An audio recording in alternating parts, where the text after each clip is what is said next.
The wallet felt heavy in Jason's hands. Inside it was enough money to change his family's life, but it didn't belong to him. Jason stared at it, his heart racing, knowing this moment would define him forever. Little did he know, the decision he was about to make would set off a chain of events that would change his life in ways he could never imagine. Jason was just 14 years old, but life had already taught him lessons that many adults struggle to learn. Growing up in a small, rundown neighborhood, Jason's mother told him his dad died shortly after he was born. He grew up with only his mother. Jason was no stranger to hard work. His mother, Elaine, worked long hours at a diner, barely making ends meet to support Jason. Money was always tight. Jason's sneakers were worn, his backpack had holes, and their refrigerator often held more empty shelves than food. But Elaine had taught Jason one thing that money could never buy: integrity. "Do what's right, Jason," she'd always say, especially when no one's looking. It was a regular school day when everything changed. Jason walked home alone, the sun casting long shadows across the cracked pavement. His mind was on dinner. Maybe they'd have enough for something special tonight. As he turned the corner near the park, something caught his eye. Lying on the grass was a wallet. It wasn't just any wallet. It was sleek, expensive-looking, the kind Jason had only seen in TV shows. Jason knelt down and picked it up, his curiosity taking over. Inside, his eyes widened as he found a thick wad of cash, hundreds of dollars, maybe more. Alongside the money were shiny black credit cards and a crisp driver's license. The name on the ID read Robert Kensington. Jason's heart skipped a beat. Kensington wasn't just any name. It belonged to a millionaire whose face Jason had seen on billboards around the city. Jason's thoughts raced. This money could solve so many problems. His mom wouldn't have to take double shifts anymore.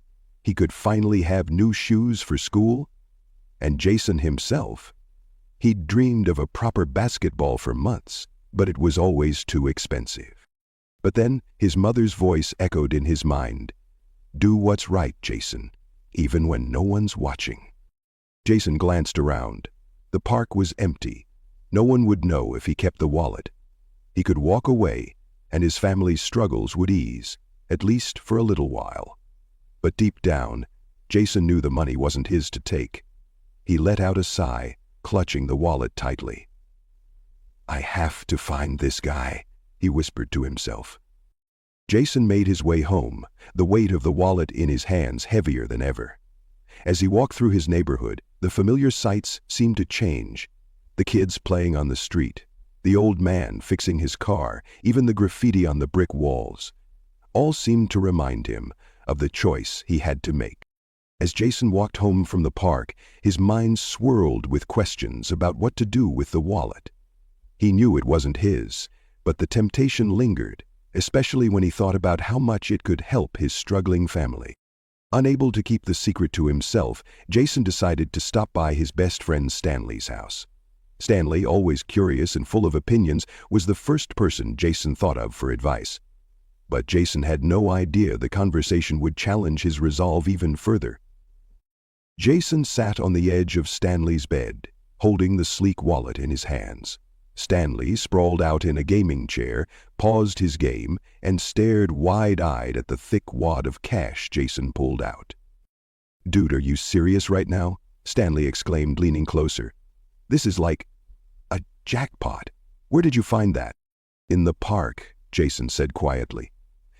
It was just lying there, near the bench. Stanley's eyes darted between Jason and the wallet. "Man, this is insane. Do you know how much money that is? You could fix everything for your family. Your mom wouldn't have to work double shifts anymore, and you could finally get that basketball you've been wanting." Jason sighed, his grip tightening on the wallet. "Yeah, but it's not mine, Stan. It belongs to someone else. There's even an ID in here. Robert Kensington. You know, the rich guy everyone talks about." Stanley let out a low whistle. "Kensington? That guy's loaded. Do you think he even notices when money goes missing?" "Come on, Jason, think about it. He probably has 10 more wallets just like this one." Jason shook his head firmly. It doesn't matter, Stan. It's still his. Stanley rolled his eyes, leaning back in his chair. You're too good for your own good, man. Seriously. This could change everything for you. For your mom. Think about how much easier life could be if you just kept it. Jason stared down at the wallet, the weight of Stanley's words pressing on him. For a brief moment, he considered the possibilities. The groceries they could buy, the bills they could pay, the smiles it would bring to his mom. But then his mom's voice echoed in his mind. Do what's right, Jason, even when no one's looking. I can't do that, Jason said finally, his voice steady. It's not who I am. Stanley threw his hands up. Man, you're too honest. You think returning that wallet is going to fix your life? What if the guy doesn't even care? What if he doesn't give you a reward or anything? Jason looked up, his eyes locking with Stanley's. Then at least I'll know I did the right thing. That's enough for me. Stanley groaned, spinning his chair around dramatically. Fine, be a saint, he said sarcastically, but don't come crying to me when nothing changes. The screen wrapped around Stanley, but returning the wallet wouldn't be easy. Kensington was a busy man, surrounded by layers of security and gatekeepers. Jason didn't have a phone number, an address, or even an idea of where to start. All he had was the wallet and the determination to do what was right. And what Jason didn't realize was that his journey to return the wallet would lead him into challenges he'd never faced before. People would doubt him, judge him, and try to stop him. But Jason's resolve was unshakable, and the choice he made that day would set him on a path he'd never forget. Would you have made the same choice as Jason? Tell us in the comments where you're watching from, and click the subscribe button now if you believe that doing what's right always pays off. Only those who don't believe in doing the right thing won't subscribe now. The wallet was safe in Jason's hands, but the challenge of finding its rightful owner loomed large. How do you reach someone like Robert Kensington, a man surrounded by layers of luxury and security? Jason didn't have the answers, but he knew one thing. He couldn't give up. Jason decided to start with the ID in the wallet. The address on it led to an upscale office building downtown, a place far from anything Jason had ever known. The next day, with the wallet tucked securely in his backpack, Jason took the bus into the city. As he stepped off, the towering skyscrapers and bustling streets felt overwhelming, a world so different from his neighborhood. But Jason pushed through his nerves, walking into the grand lobby of the building. Jason approached the marble reception desk, his heart pounding but his voice steady. Excuse me, ma'am. I'm looking for Mr. Robert Kensington. I need to return something of his. The receptionist, a middle-aged woman with sharp glasses and an even sharper tone, glanced up briefly before her eyes darted to Jason's scuffed sneakers and worn backpack. Her nose wrinkled slightly. Then she glanced away.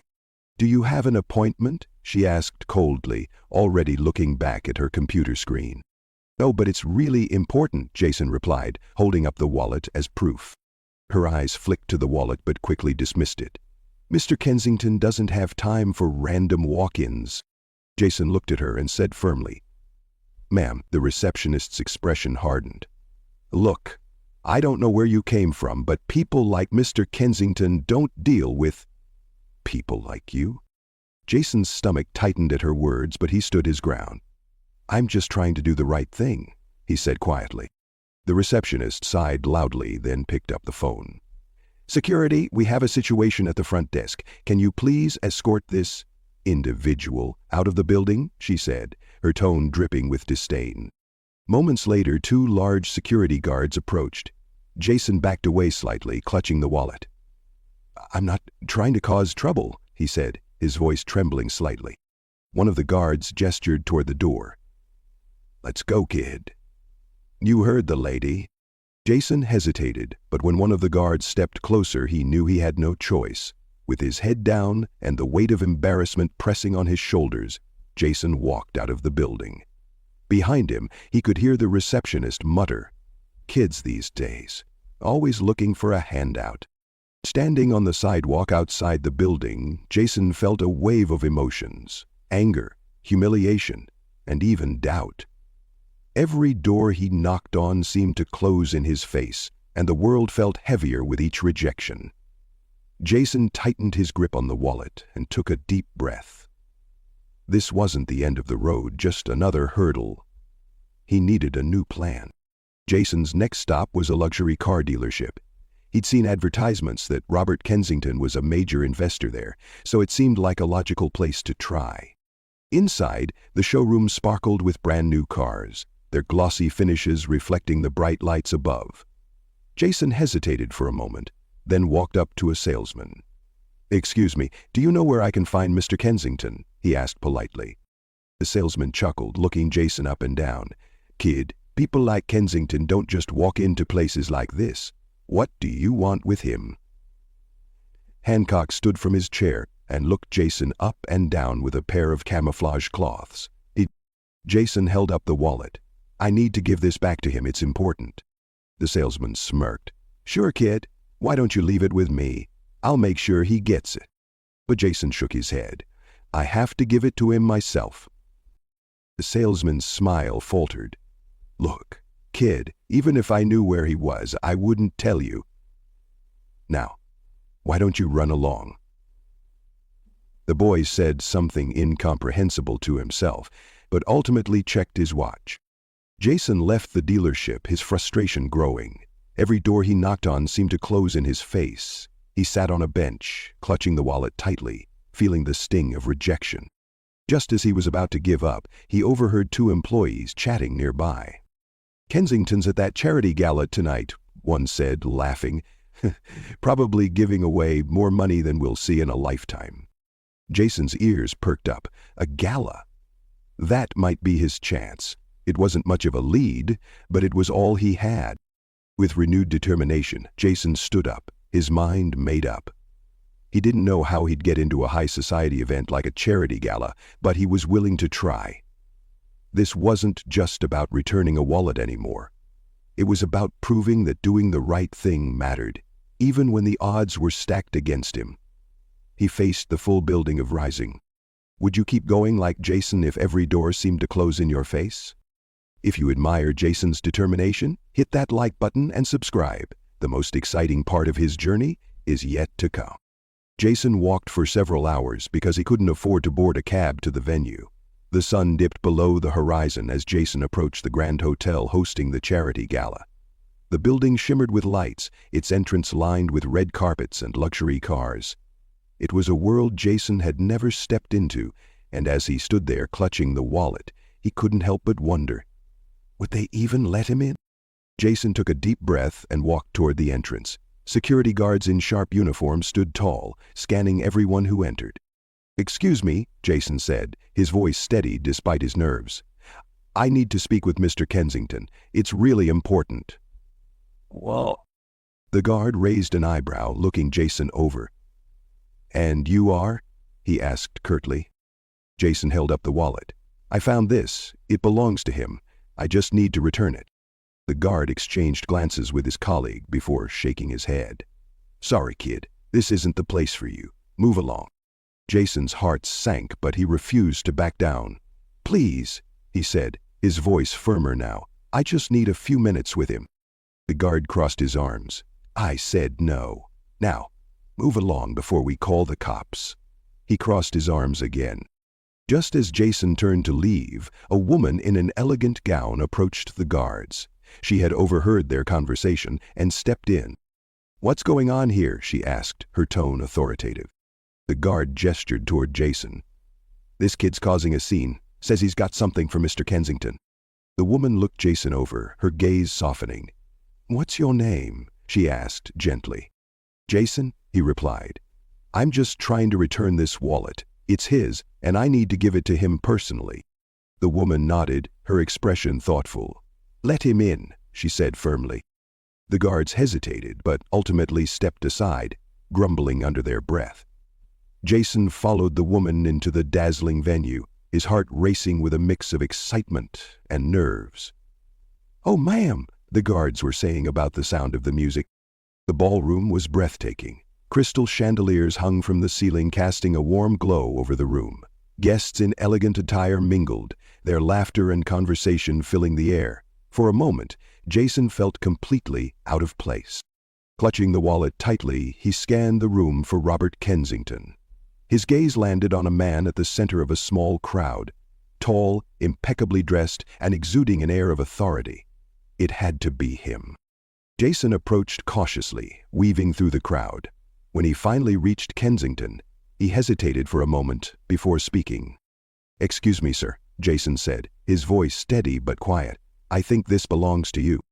Kensington turned, his expression initially one of confusion. Jason held out the wallet, and recognition flashed across Kensington's face. He took it, flipping it open and inspecting its contents. "Everything's here," Kensington said, his tone surprised. He looked up at Jason. "You found this?" Jason shook his head. Jason nodded. "Yes, sir. I wanted to make sure it got back to you." The guests nearby watched the exchange with curiosity, some whispering among themselves. Kensington's expression softened. "You could have kept this," he said, his tone filled with curiosity. "Why didn't you?" Jason met his gaze, standing tall despite the eyes on him. "Because it wasn't mine," he said simply. "My mom always says doing the right thing is what matters most." The room grew quiet, the weight of Jason's words settling over the crowd. Kensington stared at the boy, his face unreadable at first, but then it broke into a smile. "Happy." "What's your name?" Kensington asked. "Jason," he replied. "Well, Jason, you've done something extraordinary tonight," Kensington said, his voice warm. "Come with me, let's talk." As Kensington led Jason to a quieter corner of the room, the crowd buzzed with speculation. Who was this boy? What could he possibly have to say to one of the city's most influential men? Jason didn't know what would happen next, but he knew one thing. This night was far from over. Have you clicked the subscribe button? Do it now to not miss out on these inspiring stories.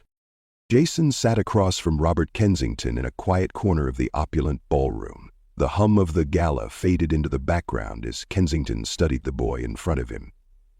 Jason, clutching his worn backpack tightly, didn't waver under the millionaire's piercing gaze. Little did Jason know, this moment would reveal far more than just his character. It would expose truths that would leave everyone stunned. Before Kensington could speak, Evelyn, one of the event coordinators, approached the pair. She had been watching Jason from the moment he entered, her suspicions heightened by his modest appearance. "Mr. Kensington," Evelyn said with urgency, glancing pointedly at Jason. "I've been keeping an eye on this boy. Are you sure he's not up to something? We've had issues with theft before." Jason's eyes widened, his heart pounding at the sudden accusation. Kensington frowned, holding up the wallet.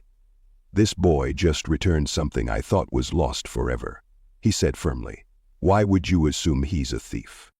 Evelyn stammered, her face reddening. "Well, he doesn't look like he belongs here." Kensington's expression hardened. "And what does someone who belongs here look like, Evelyn?" he asked coldly. Evelyn wasn't done. She crossed her arms, her voice rising. "Look, I'm just saying he could have taken the wallet and decided to return it for a reward. People do that all the time." Jason finally spoke up, his voice steady despite the lump in his throat. "I didn't do this for a reward," he said. "I did it because it was the right thing to do." The room fell silent. Kensington leaned back in his chair, his eyes never leaving Jason. "You've got guts, kid," he said. "Evelyn, I suggest you stop talking before you embarrass yourself further." Kensington turned his attention back to Jason, his expression softening. "Tell me, Jason," he said, "why go through all this trouble to find me?" Jason hesitated for a moment, then answered honestly. "Because it was the right thing to do. And because my family needs people like you to know we're not what people assume we are." Kensington's brow furrowed. "What do you mean?" he asked. Jason took a deep breath, the weight of his words heavy.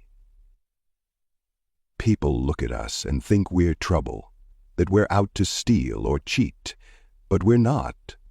My mom works 2 jobs just to keep us going. We don't have much, but we have our values, and I wasn't going to let someone like her down." Kensington sat back, visibly moved by Jason's honesty. The room, once filled with whispers and judgmental stares, now buzzed with quiet admiration for the boy's courage. Kensington stood, his towering presence commanding attention from everyone in the room. "Ladies and gentlemen," he said, raising his voice slightly, "I want you all to meet Jason. This young man went out of his way to return something valuable to me, something he could have easily kept for himself. But what's even more valuable is his integrity, something this world desperately needs more of." Applause erupted throughout the room, the sound echoing against the grand walls. Jason, though overwhelmed, stood tall beside Kensington. But Kensington wasn't finished. He turned to Evelyn, his voice icy. "And as for you, Evelyn, your behavior tonight has been unacceptable. Judging someone based on their appearance is not only unprofessional, it's disgraceful. Effective immediately, you're relieved of your position." Evelyn's face turned pale as she stammered for words, but Kensington waved her off. "There's no place for prejudice in my company," he said firmly. "Good. Help me up." As the applause died down, Kensington placed a hand on Jason's shoulder. "Jason," he said, "people like you inspire me, and I want to help your family, just like you helped me." Jason's eyes widened as Kensington pulled out a sleek black card and handed it to him. "Take this," he said. "It's a direct line to me. Whatever you and your family need, I'll make it happen." As Jason walked out of the gala that night, the weight of the wallet finally lifted from his hands. But in its place was something much greater, a newfound sense of hope, and the knowledge that doing what's right truly matters. Yes. Little did Jason know his story would go on to inspire not just those in the room, but countless others, proving that even the smallest act of honesty can create ripples of change. Smiling deliberately, he lowered Shola's body into the earth. As Jason walked home that night, the city lights flickered in the distance. In his pocket was the sleek black card Kensington had given him, a tangible reminder of how far he had come. But the greatest reward wasn't material. It was the pride in knowing he had done the right thing, even when it was hard. Jason stepped through the door. His mother, Elaine, was waiting for him, her face filled with a mix of worry and relief. "Jason, where have you been?" she asked, her voice trembling slightly. Jason smiled and pulled out the black card. "Mom, you're not going to believe what happened." He sat down and recounted the entire story, from finding the wallet, to being thrown out of buildings, to the gala, and finally meeting Robert Kensington. Elaine listened intently, her eyes welling up with tears as Jason described Kensington's offer to help their family. "Jason," she said softly, pulling him into a hug, "I've always been proud of you, but tonight you've shown me just how incredible you truly are." The next morning, Jason was getting ready for school. The sun cast a golden glow over the quiet neighborhood as a sleek black SUV pulled up in front of Jason's modest home. The vehicle's tinted windows gleamed in the morning light, drawing curious glances from neighbors. Out stepped a tall, imposing figure, dressed in an immaculate suit, flanked by a discreet but muscular bodyguard. Then there was a knock at the door. Elaine, curious, opened it to find Robert Kensington standing there, impeccably dressed and holding a box of money and a bouquet of flowers. Elaine froze, her breath catching in her throat. Her mind raced as recognition dawned. "Robert," she whispered, her voice trembling. Kensington's eyes widened as he stared at Elaine. "Elaine, is that you?" he said, his voice filled with disbelief. "I never thought I'd see you again." Jason, standing behind his mother, looked between the two, confused. "You know each other?" he asked hesitantly. Robert stepped inside, his gaze never leaving Elaine. "Jason told me about his incredible mother last night," he began, his voice soft. "I didn't realize it was you." "Elaine? We lost contact after high school. I searched for you after I came back from college, but you were nowhere to be found. I thought you'd moved on." Elaine's hands trembled as she gestured for him to sit. "Robert, I didn't move on," she said quietly. I didn't even know where to find you, and I had no way to tell you I was pregnant." "What?" Jason's eyes widened as he looked at his mother. "Pregnant?" he repeated, his voice barely above a whisper. Elaine nodded, tears streaming down her face. "Jason, Robert is your father." Lindy wed to my chambers and fell into passive commotion. The room fell silent as the weight of Elaine's words sank in. Robert looked at Elaine, his eyes filled with a mix of joy, regret, and disbelief. "Jason is my son?" he asked softly. Elaine nodded slowly. "Yes, I got pregnant after that night we had together, but there was no way I could tell you. I had to tell Jason you were dead so that he won't ask me questions about you." Robert stood, his voice firm. "Elaine, Jason, I had no idea. But now that I do, I promise to make up for lost time. I'm not letting either of you go again." In the days that followed, Robert moved mountains to ensure his newfound family had everything they needed. He bought Elaine a new home, provided Jason with the best education, and spent every moment he could reconnecting with them. But more than the material changes, it was the emotional bond they built that truly transformed their lives. For the first time, Jason had a father, and Elaine had the support she had always dreamed of. Their lives changed forever. Meanwhile, Jason's story continued to inspire millions. The viral video of his act of honesty now carried an even deeper message, one of resilience, family, and the unexpected twists of life. Jason's life was forever changed, not just by the wallet, but by the choices he made. He learned that doing the right thing doesn't just bring rewards, it brings connections, hope, and sometimes unexpected miracles. And as he looked at his new home, his loving mother, and his reunited family, Jason knew one thing for sure. Life has a way of rewarding those who choose integrity over convenience. If Jason's incredible journey moved you, don't forget to like, comment, and subscribe. Share this story with someone who needs a reminder that doing what's right can lead to the most beautiful surprises. Together, we can spread messages of hope, resilience, and love.